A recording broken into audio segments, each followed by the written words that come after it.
गुरुर्ब्रह्मा गुरुर्विष्णुः गुरुर्देवो महेश्वरः गुरुः साक्षात् परब्रह्म तस्मै श्री गुरवे नमः।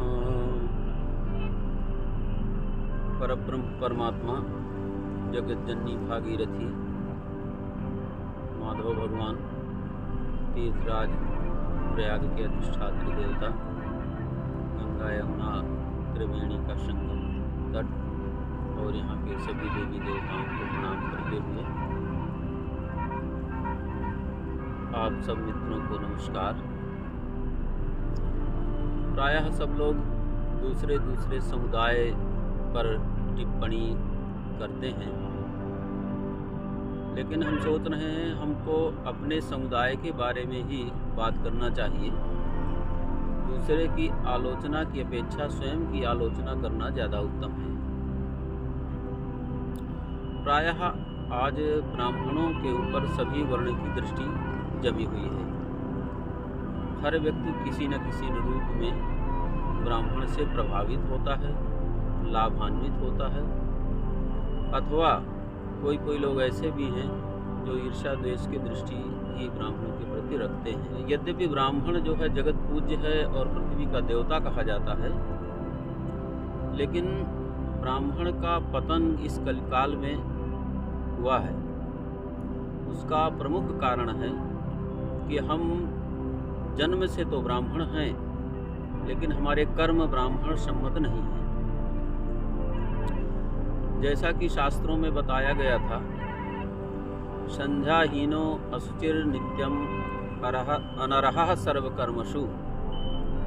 संध्या से हीन जो ब्राह्मण होता है वो किसी भी श्रौत और स्मार्त कर्म करने का अधिकारी नहीं होता।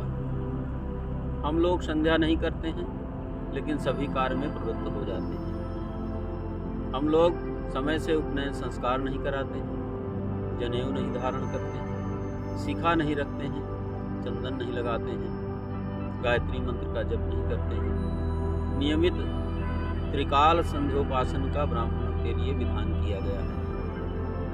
3 काल को कौन कहे, एक काल भी संध्योपासन हम नहीं करते हैं। एन संध्या न विज्ञाता संध्या एन न उपासिता जीव मानो भवे शूद्रः व्रतच्चा स्वाभिजायते, ऐसा लिखा। ब्राह्मण कुल में उत्पन्न होने के बाद भी जिसने संध्या को नहीं जाना, संध्या क्या होती है, संध्योपासन क्या होता है, इसको नहीं जाना, और जो संध्योपासन नहीं किया, वो जीते जी शूद्र के समान होता है और मरने के बाद उसे कुत्ते की योनि प्राप्त होती है, ऐसा कहा गया है। अब आप विचार करें कि ब्राह्मणों में कितने प्रतिशत लोग संध्या को जानते हैं और जानने के बाद कितने प्रतिशत लोग ऐसे हैं जो संध्योपासन करते हैं। आत्मनिरीक्षण करना चाहिए, इस पर आत्ममंथन करना चाहिए। हमको अपने भूल पर ही अन्वेषण करना चाहिए कि हम कहाँ पतन की ओर जा रहे हैं, हमारा मार्ग विकृत क्यों हो रहा है। हम चाहते तो हैं कि हर वर्ण हमारा सम्मान करे, सर्वत्र हम पूज्य हो जाएं, मात्र भूसुर कहने मात्र से हम सम्मान जनित स्थान नहीं प्राप्त कर सकते। कोई अगर राजा होता है तो राजा के जो उत्तरदायित्व हैं उसका निर्वहन करना पड़ता है। कोई सैनिक होता है तो सैनिक के उत्तरदायित्व का उसे निर्वहन करना पड़ता है। कोई व्यवसायी होता है तो उसके व्यवसाय के उत्तरदायित्व का निर्वहन करना पड़ता है।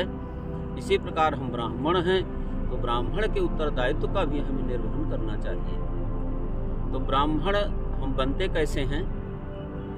जन्म से ठीक है हम ब्राह्मण हैं, लेकिन ब्राह्मण कुल में जन्म लेने के बाद जो हमारे उत्तरदायित्व हैं, जो हमारी जिम्मेदारियां हैं, जो हमारे कर्म हैं, जो सत्कर्म बताए गए हैं, उनको करना चाहिए।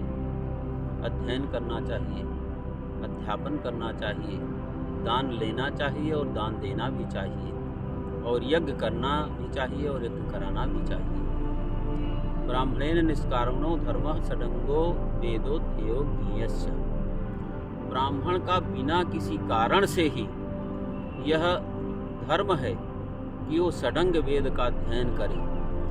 वेद का मनन चिंतन करता रहे, वेद के तत्व का चिंतन करे।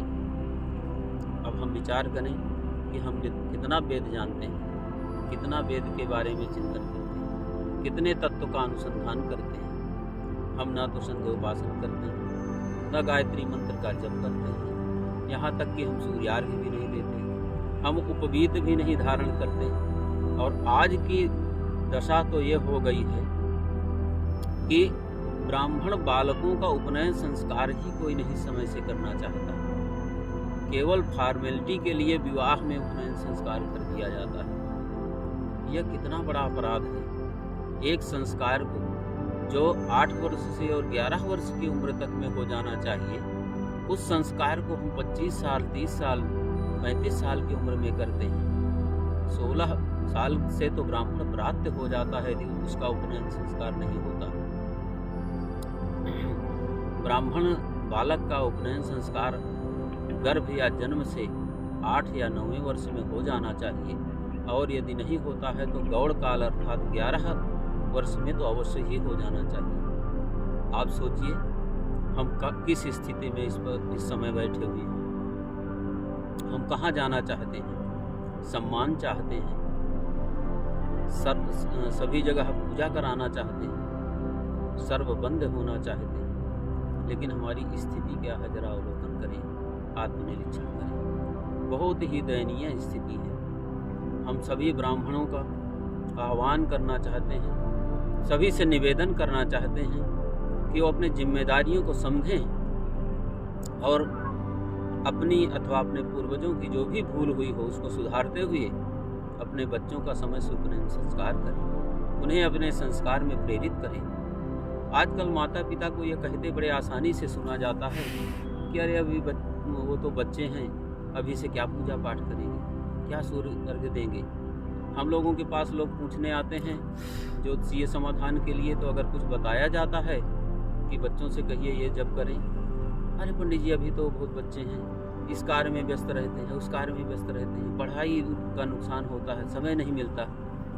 20 ठे बहाने लोग बताते हैं, अनेक प्रकार के बहाने बताते हैं। कभी भी बच्चे को ये नहीं कहते, संस्कारित नहीं करना चाहते कि सूर्योदय के पहले बालक उठे और वह स्नान करें और भगवान सूर्य को अर्घ्य दे और गायत्री मंत्र का जप करे और अपने इष्ट की आराधना करें। कोई भी माता पिता, बहुत कम ऐसे होंगे जो बच्चों को संस्कारित करना चाहते हैं। और पहले तो वो संस्कारित करेंगे बच्चों को, और फिर वृद्धावस्था में जब उनकी बात नहीं मानेंगे, उनकी सेवा नहीं करेंगे तो रोएंगे बैठ के। तो हम जो है अपने पैर पर ही कुल्हाड़ी मारते चले जा रहे हैं। हम बच्चों को इंग्लिश मीडियम में पढ़ाते हैं, अच्छी बात है, पढ़ाना चाहिए।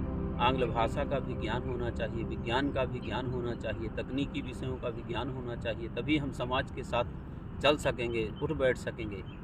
लेकिन इसके साथ साथ यह प्रबलतम रूप से हमें स्वीकार करना चाहिए कि अपने संस्कारों का हम समय से पालन करें। अगर हम संस्कारों को छोड़ते चले जाएंगे तो एक दिन हमारा संस्कार समूल नष्ट हो जाएगा और हम किसी कार्य के नहीं बचेंगे, नाम मात्र के भी नहीं रह जाएंगे। इसलिए ब्राह्मण